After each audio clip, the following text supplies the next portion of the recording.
How's it going, Grady Nation? Chris Thomas here. Hope you're having a great day kind of day. And my guest on this installment of Grady Nation is Jeremiah Stemple, who produces comic books for charitable causes. To learn more about Jeremiah and his work, please visit heroesforcauses.com. Jeremiah, how are you doing? Doing good. Weather's really good over here in Florida. You are based in Tampa, right? That's correct. Where are you in proximity to Bayshore Boulevard? Uh, about half hour maybe. Oh, okay, so you are a ways away. Whenever I'm in Tampa, I like to walk along Bayshore Boulevard. Yeah, it'll only take me maybe depending on traffic 20 or 30 minutes. I can get over there. Well, I can only imagine now with all the new people coming in how crowded it is with traffic. Yeah, it gets crowded, especially with this weekend with it being Super Bowl weekend. Everyone's going down to the bars and everything else. Well, Jeremiah, you were diagnosed with cystic fibrosis, a genetic disease that can cause long lasting lung infections and inhibit the ability to breathe over time. Hmm. And for those that don't know, there is no cure for the disease as of now, but treatments can help ease symptoms and make improvements in quality of life. What do you recall the most after receiving that diagnosis, and how did it impact your view of the world at the time? Um, well, I was diagnosed actually after my younger brother was, and so I'd already had was familiar with it by that point because we had been dealing with it as a family for about 2 years. But once I got diagnosed, the way it changed my look is at the time when I was diagnosed, we were kept getting told that we probably wouldn't make it till 20. So I started trying to live every day to the fullest and making the most of it as I could. And then now I'm almost 40 and I'm still here. So So, I mean, in terms of just psychologically, it didn't bring you down, it given that does. you had, that experience with your brother. It does because you feel very alone because even between other CF patients, it hits everyone a little differently. So you don't really have anyone who can understand everything you're going through. You end up having to not do a lot of the things the other kids are doing because you don't feel good. So it ends up making you feel very very alone all the time. So, do you think that, in terms of like growing up, that some of the opportunities in life you missed out on? Oh, absolutely. Um, like there was a lot of I did play sports when I was younger, but I couldn't play as much as I wanted to because I just didn't have the lung capacity to go for very long. There's been jobs that I wanted to do that I couldn't. I wanted to go in the military, but my health they told me no. There's been a lot of things I've missed out on. And have there been instances of folks maybe treating you differently in a way that made you uncomfortable? Not so much now, but when I was younger, like our teachers and things like that would always treat me almost like I was fragile and I was going to break. So they wouldn't let me do some of the things I wanted or wouldn't give me extra responsibility when I asked for it. It was very disheartening to say the least. Now, as you progressed, in what ways did that change, or why did that change people's perceptions in terms of, oh, Jeremiah's fragile, that mindset? When and why did that perhaps dissipate a bit? That I mean, honestly, it changed probably when I was about 21, and not through anything I did. It's just I got in a real bad car accident. I was hit by a truck, and I was only in the hospital 2 weeks, and was back up and moving around back at work. And just the people who know me now have stopped looking at me like a fragile because they saw what I went through. But for a lot of CF patients, it's just as we get older, we become better at explaining what's going on. And I don't know, for some reason, people don't think we're as fragile as adults as we were when kids. I guess because we have managed to be here this long. Sure. What is perhaps the most common misconception that people have about living with a chronic disorder like cystic fibrosis? That it's contagious. You do get that quite a bit. I do, especially now with like the pandemic and everything, because it's a lung disease, so we cough quite a bit. So we, yeah, as soon as we start coughing, people start looking at us or moving the other way. But my whole entire life, people have always been worried they're going to catch it, and I'm like, no, it's something you're born with. Like you can't catch it from me. Have there been instances during the pandemic where people are hostile to you because they have this misconception?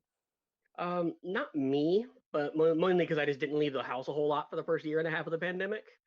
But I do know some other CF patients that definitely did not get treated well, like ones that had to work and stuff like that, did not get treated well at all. Do you interact with individuals that have cystic fibrosis online? Is there a support group or system that you engage with? There is. I have, some people that I've known for several years. Of the original group, there were like 50 of us, and I think we're down to 4 of us that are still around. But we constantly talk to each other, online through phone calls, things like that. Wow, what do you attribute that attrition rate to? I mean, because 50 is a sizable group. Yeah.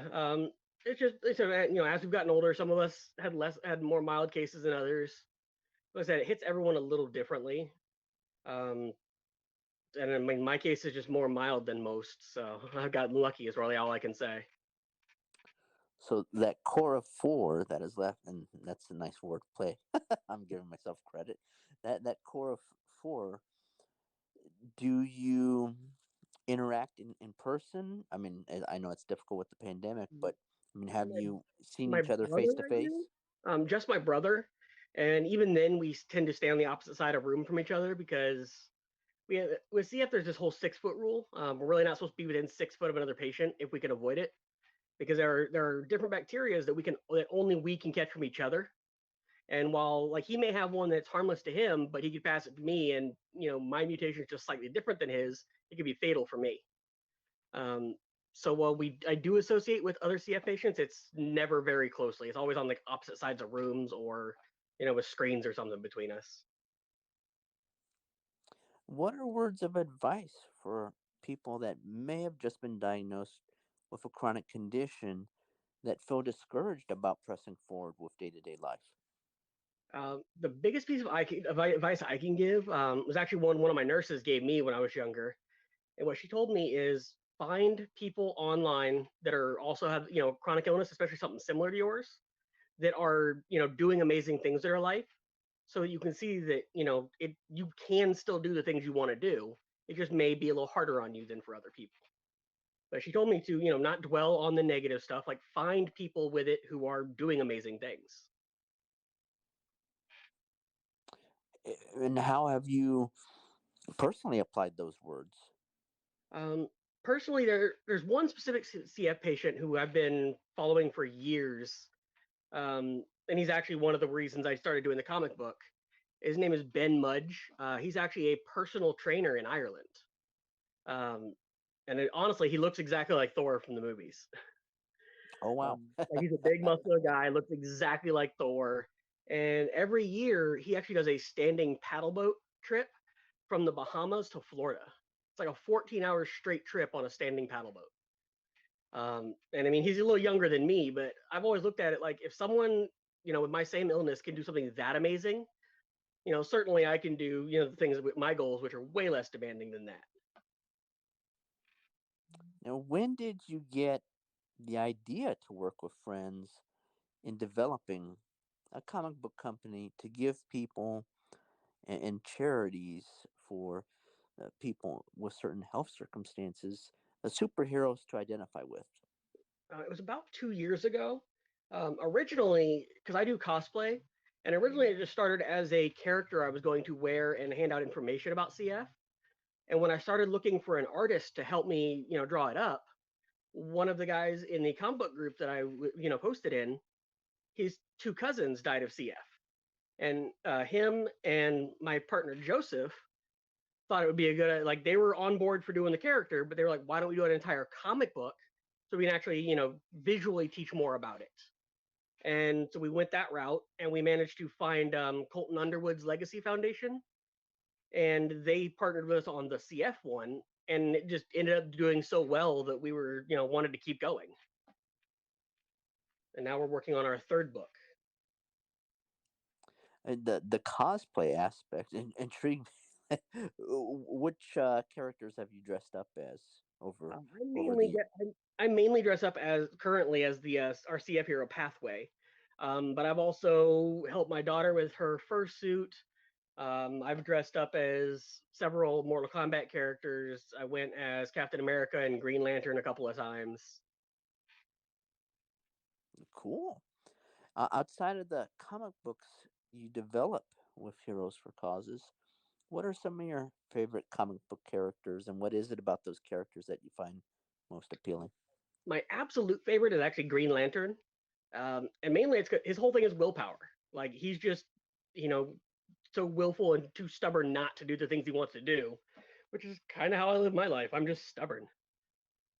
So he's my absolute favorite, specifically the Green Lantern Dragon Lord. Um, but other than him, I honestly like most of the villains in a lot of comic book stuff. Most of the heroes they don't seem very realistic to me. In terms of the animated and film versions of the Green Lantern, which have resonated with you the most? I am not a fan of the Green Lantern movie. Oh, I think Ryan Reynolds did great for what he had to work with, but the writing and the costume were just bad. Uh, but the animated ones, I can't think of any I didn't like actually. oh I've well, at like least I pretty there's much that. watched all of them and enjoyed them. Like one entire wall of my house is just nothing but Green Lantern comics and movies and toys. How much do you think you've invested in the Green Lantern alone? Um, Honestly, I don't know. It's hard to say because a lot of stuff I have has been gifted to me. Mm. Like by various friends. I've had some comic book shops gave me some stuff. My wife, gave me stuff. My friends and family, like birthday presents and whatnot. But personally invested, I'd say probably less than 5,000 over my entire life. Oh, that's not too bad at all. No, I was thinking maybe 20 grand plus. No, oh no, I'm joking. I wish. I don't think I've ever had 20 grand at one time. Well, then you wouldn't have a house; you'd have a Green Lantern museum. Pretty much, yeah. Now, what is the process like in developing specific characters with unique storylines based on the health condition or the charitable cause you happen to be working with? Well, the process that we do, we start with finding a charity that wants to work with us. And once we have that charity, we then work with them to find a patient that actually has it and get their story about, their struggles, their hobbies, everything like that, so that we can work not only the disease itself, but the kids' hobbies and the different things they tell us that they deal with all into the book. Our bad guys are actually usually like the personification of the struggles that they deal with. So that's where we start at is by getting their story, giving it to us. Then Joseph, who's my partner, he does the writing, comes up with a rough outline, and we give it to the kid and the charity to make sure that their voices are what's coming across, not our version of it. That's what the whole thing is. We want it to be speaking for them. So we make sure that's going, and once they okay it, then we go ahead and draw everything up based on that. But it's a lot of input from the charity and the kids we base it off of. Have you encountered so far an instance where multiple kids are competing to have their story told? Um, with the one we're working on right now for type 1 diabetes, we're working with a Children's Diabetic Foundation out of Colorado. And they actually held an entire contest for like 4 months where people were Oh, submitting wow. their stories and things like that. And we ended up actually being about a month behind because they got so many submissions that it took them longer to go through them than they thought it would. And we ended up settling on a brother and sister combo. Oh, that's wonderful. Now, how many people usually work on the development and completion of a Heroes for Causes comic book? Depending on how detailed we go with it, it's between 8 and 9. Because there's myself who does things like this and working with the charities and the kids and all that stuff directly. We got the writer, the penciler, the inker, the letterer, the colorist, the cover artist. So it's like between 8 and 9 people usually. And which characters have you developed through Heroes for Causes so far, given that So far, you're working on your third book? right. So far, we've done Pathway for cystic fibrosis, and then we did Center Ice for pediatric brain cancer, and then now we're working on the type 1 diabetic one. Well, and in terms of those characters, and perhaps maybe the villains or ancillary characters, which do you find the most memorable and maybe having the potential to be expanded into characters that can be on an animated show or a Netflix show, something like that? Um, I mean, I may be a little bit biased, but I think all of our characters would be amazing for that. Probably You're the one that I very, think has had very humble.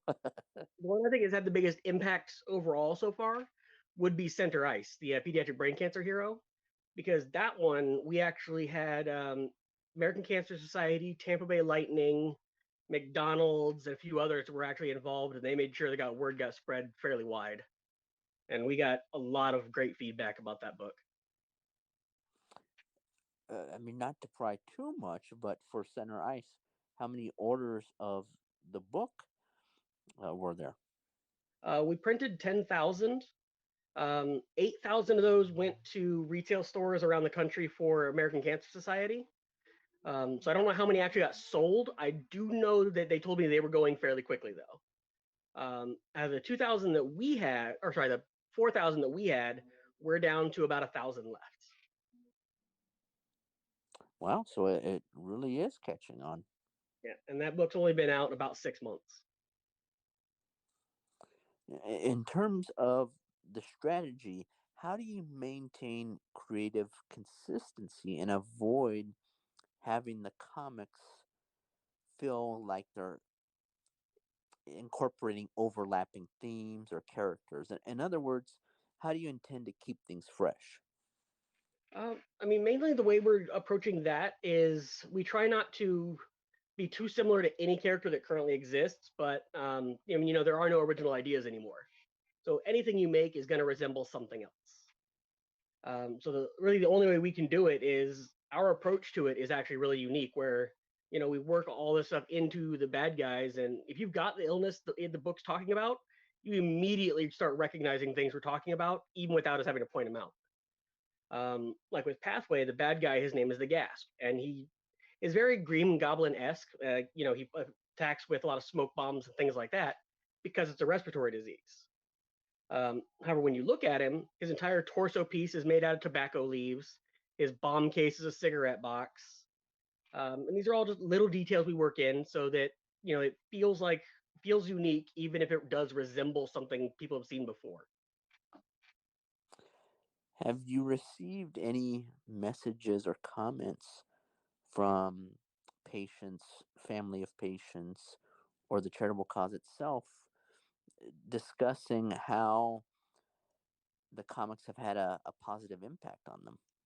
We've actually we keep like a whole list of all those things, which we will be adding to our website shortly. But right now we've just been compiling them, and we've got videos and pictures and all kinds of stuff people have sent us. And when you look at them, I mean, how or look at those comments and the content, how does it make you feel? The best way to explain that would be, before we started all these, I was very, very depressed. Like I was on medication and everything. Since we started working on this and getting those comments, I've been able to come off the medications. Like it has helped me fight my depression so much that I no longer need those medications. It just every time I see a positive comment or feedback, especially from the patients that read them, it makes it all worth it. No matter how long it took, no matter how stressed I was doing it, makes every bit of it worth it. Do you think that Heroes for Causes has perhaps given your life a purpose that wasn't there before, and that's really what's driving not finding the need to take the medication anymore? 100%. Not to pry too much, but do you still chat with a specialist or anything like that? Not as often as I used to, but I do. Yes. Yeah, I mean, because A situation where, yeah, I mean, it's still healthy to talk with someone even if you don't find the need to take the medication anymore. Yeah. Are there specific artists and or comic writers that inspire the folks who work at Heroes for Causes? Or do you anticipate, or have there been instances of specific artists and comic writers offering to volunteer their services in the development of a comic somewhere down the road? Um, Not really, not any big names. One of the guys that I'm a big fan of, his name is Brian Silverbacks. He's offered to do a like variant cover for us at like half his normal rate because he likes what we're doing. Um, but one of the things that's weird about me is I don't care who the artist is, even if they offered to do the work for free, I wouldn't allow it because I believe artists should be paid for their work, just like everybody else. Um, so I honestly would not want anyone to offer to do anything for free for us. But if a bigger name, any bigger name, was like, "Hey, could we work with you?" I would definitely never say no. I mean, speaking of the variant, do you think that the comics will have a collectible value and appreciate in monetary value in the years that come? I mean, that's honestly hard to say because comic book values are weird. Now, if we did get some bigger names on them, then maybe. But as of right now, I mean, we've got a couple like variant covers and holofoil covers and things like that that do sell for more than our base ones do. Which I mean, again, it all goes to the charities anyways. Um, but it's really hard to say if they'll be worth anything significant in the future because I mean there are X-Men comic books that are still only worth 20 cents. In a dream world, who else would you be able to recruit to help in the creation of comics at Heroes for Causes? Um, in a dream world, one person I would love to work with is, and it's gonna be super obvious, it would be Todd McFarlane. Ah, yeah. Like if we could ever work with him, even if it was just, just him promoting one of our books, I that would be insanely awesome. Um, but yeah, I mean that's the big one. Creatively, how can you integrate humor within the comics without anyone within the charity raising concerns about insensitivity, given the climate that we're in? The easiest way is any of the jokes that we have that we do put in the book, or when we post about them, we just make sure the jokes aren't aimed at the illness. So they might joke about something completely not any to do with it at all. Like they might joke about an event they're at, something like that, but they never joke about the actual illness. As of right now, what is the business model in terms of helping charities raise money while still being able to pay for the things like artistic illustration, hosting digital copies of the book on internet servers, and the printing of paper copies?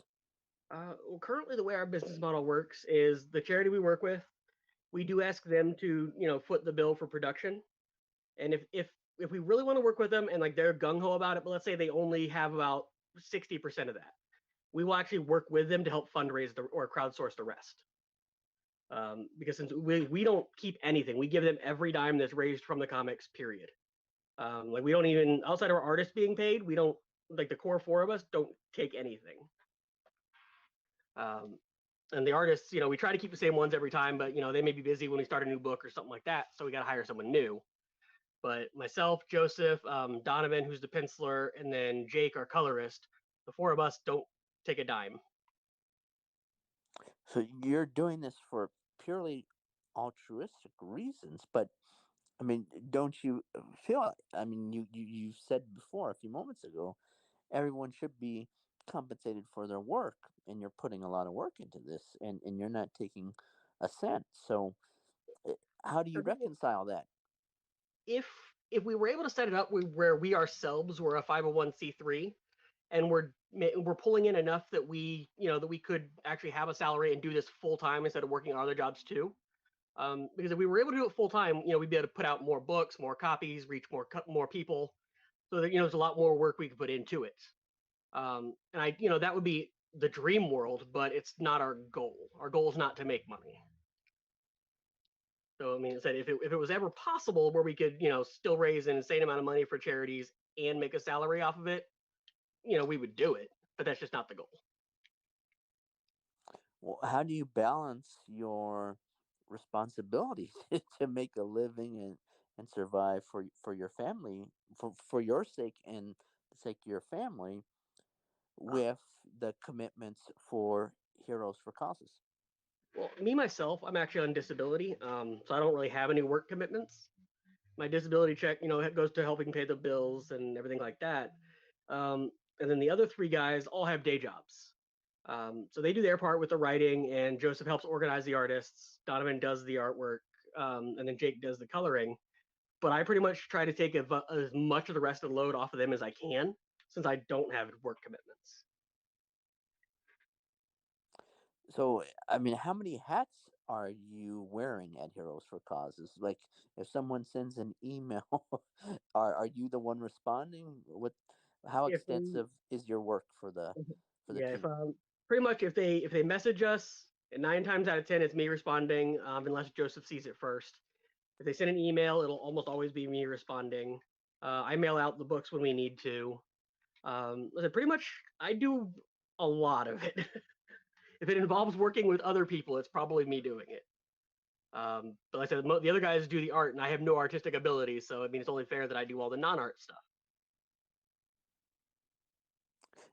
Do you find or foresee a time when it might feel monotonous or mundane?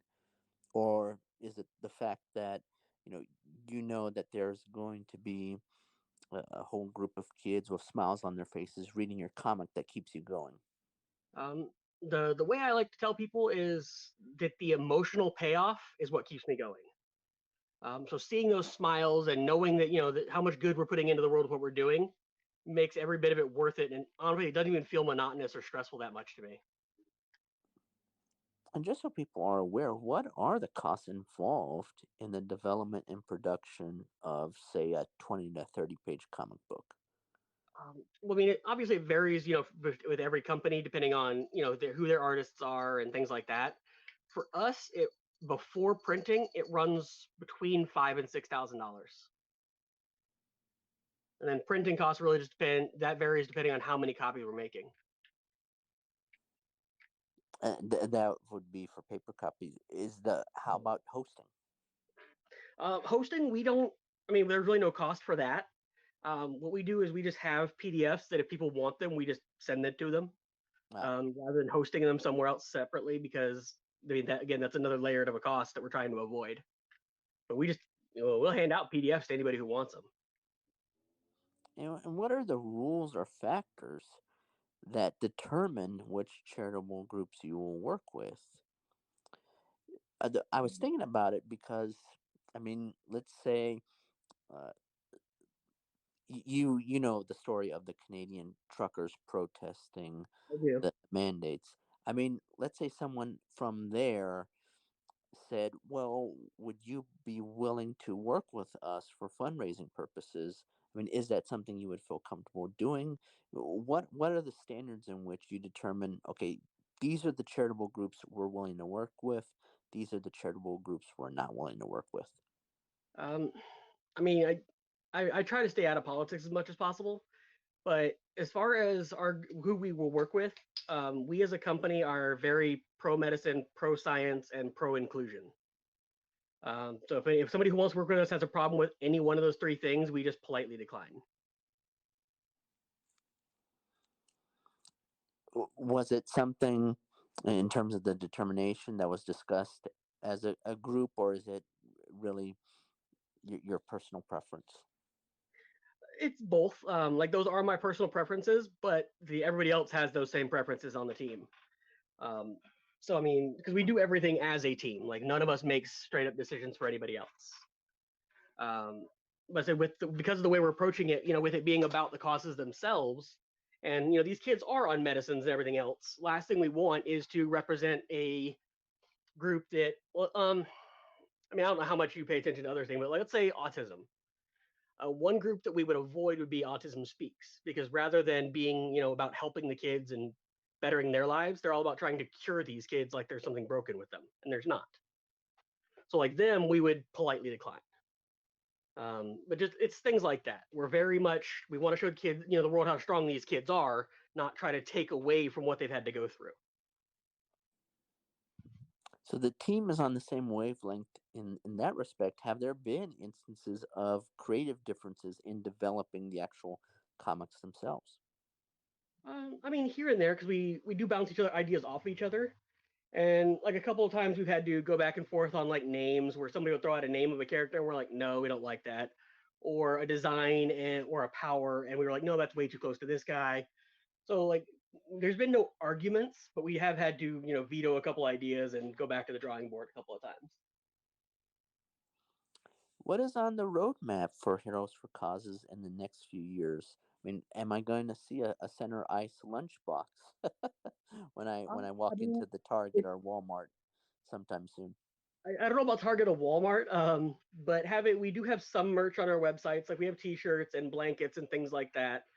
And I would like to see, some of our charity partners like American Cancer Society having that in their retail stores as well. I mean, if we could find somebody like a retailer who wanted to work with us and have stuff made, and they were willing to give at least part of that to our charity partners, 100% would do it. Like I know right now, one of the people we're working with is a wrestler for AEW, the wrestling company, for the diabetic comic, and he's actually going to be in it. um, Oh, so who's the wrestler?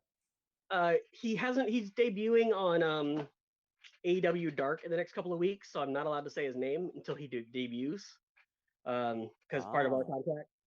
But he'll be debuting here in AEW Dark in the next couple of weeks. But he plans on actually wearing the comic version of himself from the book on his tights once the book's out, as well as pushing the fact that because he himself actually is a type 1 diabetic as well, so he'll be talking about us and things like that as well. well, I mean that will be a unique instance because I haven't really thought of a professional wrestler with a gimmick that is tied to a personal health condition. Because I mean, there's a couple of other wrestlers that are like type 1 diabetics or have other health issues, but none of them, their identity isn't tied to the health issue. They just kind of have it. Whereas this particular person, his whole thing is being a wrestler who's a diabetic. Like he makes very much makes that a point as in his character. Now, in terms of how this got facilitated, was it through the wrestler individually or was it through AEW? It was through the wrestler himself, kind of. I was working a comic book convention and I went to check in a hotel, and the guy who was checking us in asked what we were doing. I showed him the comic books. He's like, "Hey, I have this friend who loves comic books," and called him. And turns out it was this particular wrestler, and we got to talking, and he just loved it. And he's the reason we tried to do the type 1 diabetic one. And then once that happened, like, I mean, him and I talk all the time. He lives actually not too far from me, so. Oh yeah, I mean, Tampa, Florida is wrestler central. Oh yeah. Like pretty much all the big wrestler names either live here or in California. What has been the response to Heroes for Causes comics at conventions that you've been to? I know it's been hard with the pandemic, but Yeah. in the Yeah, experience obviously you've had, for the first year and a half they got canceled, so we didn't really get to go any. But the ones we've gone to, when people actually stop and look at our stuff and talk to it, they love it. Like I've never had someone who stopped and actually like took the time to look who didn't get one of our comics. But I mean, at conventions, especially bigger ones, people are so, either looking for very specific things or they're in a hurry. So it's hard to get people to stop. You got to kind of try to grab their attention. But I mean, people seem to love them. now obviously the big comic convention is the San Diego Comic Con. Any plans to showcase there sometime? We're working on it. One of my Donovan, the penciler, actually he's had tables there the last couple of years for his own things. So we're hoping that with his connections there, we can get us there.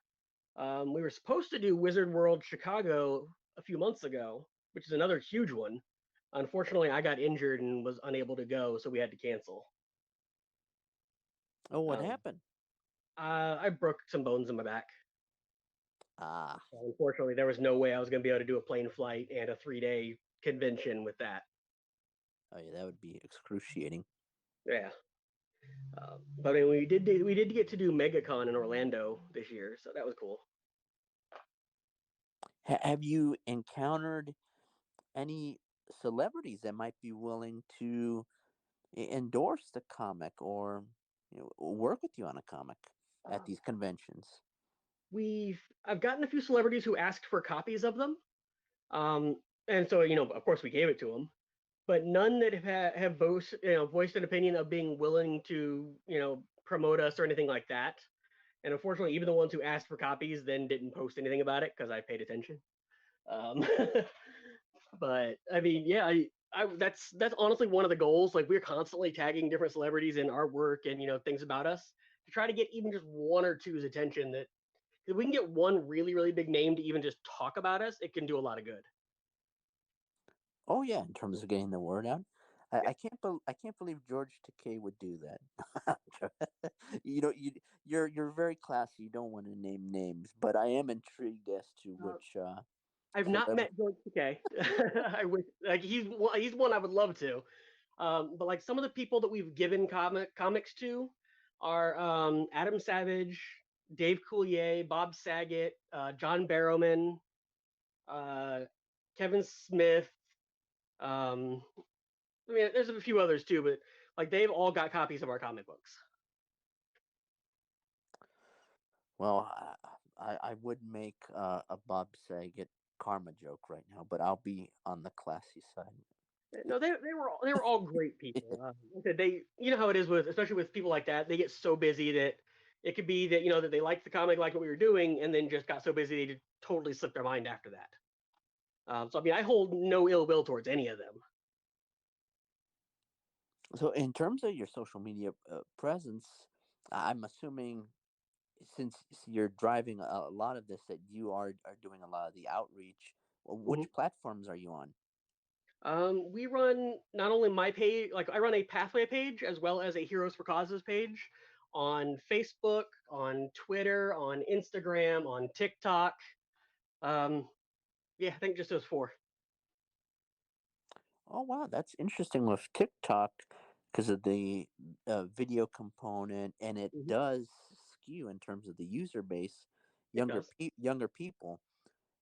Have you gotten any comments on social media on a platform like TikTok that stick out to you in terms of the project? Um, I actually there's a fairly well known CF TikToker named Ryan Barry. He actually just contacted me through Instagram and asked if I'd send him a couple of copies. And I believe the last message I got from him is he picked him up yesterday. Um, and he was like super excited. But you know how internet is. You get trolls as well as often as you get good comments. And usually we just ignore those people. We don't engage with trolls because we're trying not to go that route.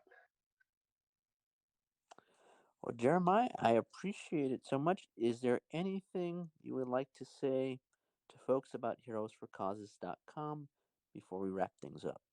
I mean, other than just please check us out, and as I said, everything you order from there, all the proceeds go right to the charities we work with.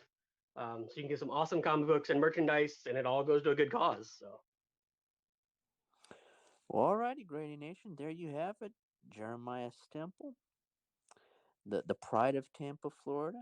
He's gonna run out and get some Cuban sandwiches at Publix. And while he's doing that, I want you to go to heroesforcauses.com. Cool stuff. Comic books for charitable causes. Take care, everybody. We'll see you next.